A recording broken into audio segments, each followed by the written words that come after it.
Howdy, this is Karen from Roundtable Yarns, and today I'm going to show you how to work in your ends as you go. So the first thing that you need to do is to join in the new yarn. So the white yarn is the new yarn, and to join in we are just going to knit the first stitch and wrap this yarn around the needle and pull the stitch through. So now we want to work in the end we just added, the white end, and continue across the row in the white yarn. So this technique is different based upon if you are a thrower holding your working yarn in your right hand or a picker holding your working yarn in your left hand. So I'm going to show you both ways. The first way I'm going to show you is if you are a thrower. So your working yarn is in your right hand. You want to take the tail that you want to work in and put that in your left hand, and you can tension that a little bit too. So you've already added in the yarn with the first stitch. On this second stitch, when you insert your needle into the stitch, you want to also put it under the tail that you want to weave in, and then knit the stitch.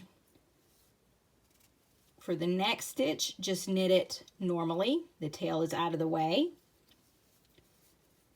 And then this stitch, insert your needle, make the tail over the needle, and work the stitch. Now, as you're doing this, make sure you don't actually knit with the tail. You still want to knit with your working yarn. So regular stitch, stitch with the tail over the needle. And so you just alternate those for however many stitches you want to do for working in the end. I usually like to do at least a good 20 stitches, so that way the end is worked in quite well. So again, you're just alternating, and whenever you finish, usually knit a regular stitch, and then I just drop the tail and complete the row, however many more stitches you might have. And if we turn this over, you'll see that the white yarn, the tail, has been woven in already. So you can go ahead and cut the yarn, although I would recommend waiting until after you block your project, so that way if you need to do any stretching or any moving around when you're blocking, the tail won't pop out. So I recommend just leaving that there, but it is woven in. Now let's say that you typically hold the yarn with your left hand and you are a picker. So if you work that way, go ahead and make the first stitch as usual. This is how you work in the ends as you go. So the black yarn is my working yarn, and the white yarn is the end we're going to work in. So to do this is a few motions, so I'm going to work through them and show them to you several times.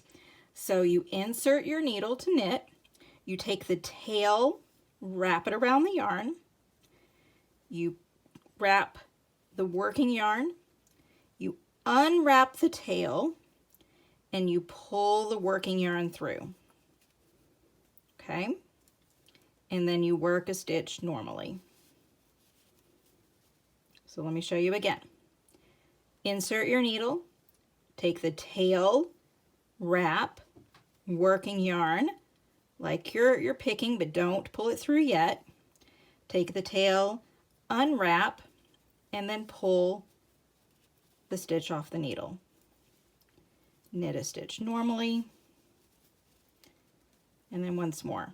Insert, tail, wrap, working yarn, wrap, tail, unwrap, pull the stitch through. Normal stitch, insert needle, tail, wrap, working yarn, wrap, tail, unwrap, pull the stitch through. So after a while you do get into a rhythm. Wrap, wrap, unwrap, stitch.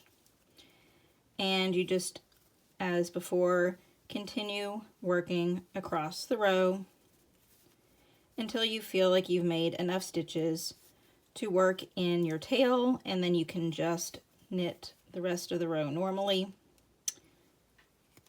I am not normally a picker. We're just going to leave that last stitch unknit. So there you go. Now this white tail has been woven in. I'm going to work a few more rows and show you what the finished project looks like.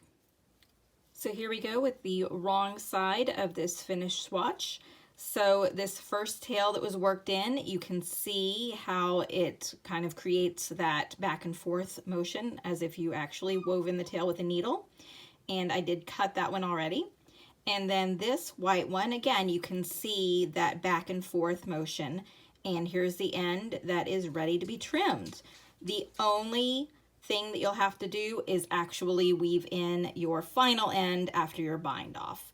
But otherwise, you have already worked in your ends and you don't have those waiting for you at the end to finish. I hope you found this tutorial helpful. If you have any questions, please feel free to contact me. I am Karen Dawn on Ravelry and Karen Dawn Knits on Instagram.